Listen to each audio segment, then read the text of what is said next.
You'll always have a world of promises, and then you'll always have these scarce assets that people use as store of value across generations. And Bitcoin has entered that realm of a good store of value across generations, even with only 14 years of history.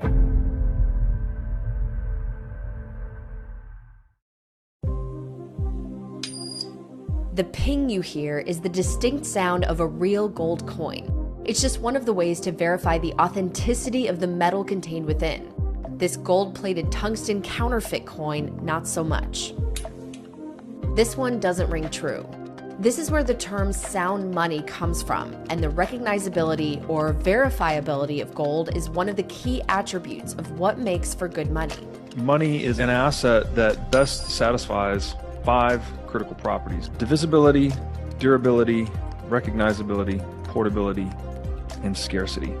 A ubiquitous part of our daily lives, money has a rich and intriguing history that stretches back thousands of years. From the earliest forms of trade to the modern digital era, the evolution of money is a fascinating tale of human ingenuity and societal progress. It allows us to trade. It allows us to develop the division of labor, which would not be possible at any kind of sophisticated level without money. To overcome the limitations of barter, societies gradually adopted commodity money, comprised of valuable items such as seashells, beads, salt, tobacco, or anything that was universally recognized and accepted as a medium of exchange. And it can be anything. It can be a banana, it can be food, it can be any kind of good. As long as I acquire the good with the purpose of it passing it on to you, not with the purpose of me consuming it. And so you see in the history around the world, and you go to places. I was in an island in the Pacific in which they had as money these big stones. And literally, they were taking a boat, this big carved stone, and they were taking it from one of the islands to the other, and it sank, and it went to the bottom, and they still perceived it as having value. Gold and silver emerged as the preferred commodities because of their durability and scarcity. But with the expansion of trade and commerce, carrying large quantities of precious metals became cumbersome and fraught with risk. In response, societies began using paper money, which represented a claim on a specific amount of gold or silver stored in banks. This transition brought forth the rise of banking institutions, where individuals could deposit their precious metals and receive paper notes as a more convenient form of currency. It was a sound system in theory, but it broke. That's why that situation ended in 1971. I have directed Secretary Connally to suspend temporarily the convertibility of the dollar into gold or other reserve assets. When the U.S. went off the gold standard, it marked the end of sound money. The U.S. dollar has been the world's reserve currency since the Bretton Woods Agreement after World War II. But for the last 50 years, there is nothing backing the dollar except government fiat. In other words, the dollar has value simply because the government declared it to be so. And it's all enabled by the central bank. It's a country's authority which controls their monetary system. And the U.S. Federal Reserve was established in 1913, and they snuck it through around Christmas time when nobody was there to vote on it. It's really a money trust. And what it allows is for cantillionaires to take advantage of everybody else by printing the money to bail themselves out. And they basically control when the money is issued and at what price. This idea of sound money is an old concept that people are grasping onto today because they realize that this layered money system has nothing at the top that is physical. With nothing sound backing the dollar, the money supply is untethered from economic reality. More and more money is printed in the form of debt, and the consequences are kicked down the road.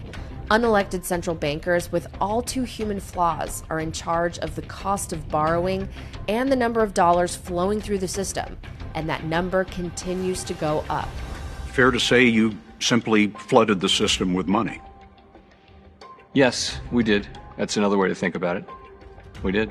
Where does it come from? Do you just print it? We print it digitally. So we as a central bank, we have the ability to create money.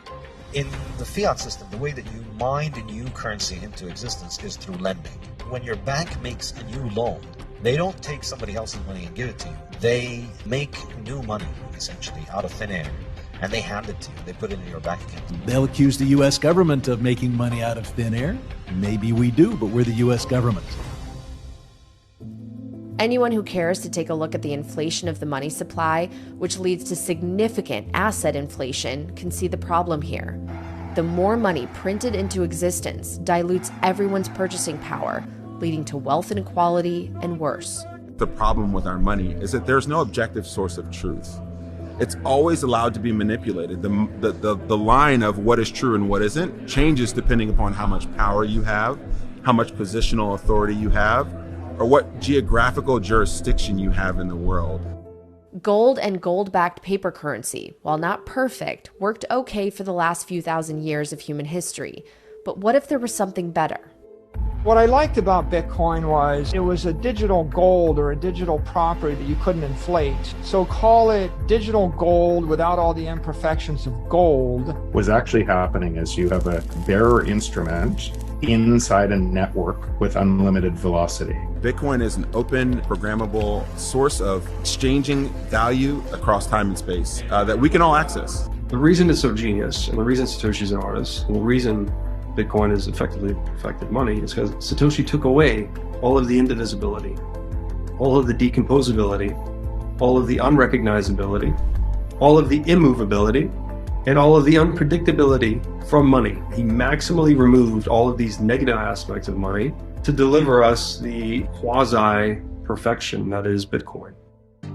If the story of human progress is marked by innovation and the technology of money is the language of value, we may have finally invented an incorruptible way to communicate with each other, globally, instantaneously, and most of all, truthfully. You'll always have a world of promises, and then you'll always have these scarce assets that people use as store of value across generations. And Bitcoin has entered that realm of a good store of value across generations, even with only 14 years of history. It's already proving that it's on that track. I think that's one of the most bullish things about Bitcoin is its properties are known, they're well known. The speculation of what it can do in the future is up for debate. But what it is today, I think it's really being cemented.